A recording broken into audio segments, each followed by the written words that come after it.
கர்த்தருக்கு ஸ்தோத்திரம். இந்த நாளுக்கான தேவ வார்த்தை உபாகம புஸ்தகம் 28 அதிகாரம் 12வது வசனம். கர்த்தர் உனக்கு தமது நல்ல பொக்கிஷ சாலையாகிய வானத்தை திறப்பார்.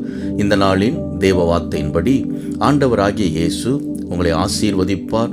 உங்கள் தேவைகள் எல்லாம் அவர் சந்திப்பார். வேதத்தில் யோபுவை பற்றி வாசிக்கும் பொழுது, யோபு உத்தமனும் சன்மார்க்கனும் தேவனுக்கு பயந்து பொல்லாப்புக்கு விலகுகிற மனுஷனாய் இருந்தான். அதனால் ஆண்டவர் யோபுவை ஆசீர்வதித்தார்.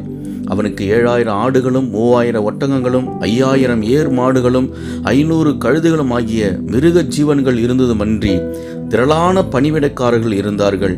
கிழக்கத்திய புத்திரர் எல்லாரிலும் பெரியவனாயிருந்தான் என்று வேதத்திலே வாசிக்கிறோம்.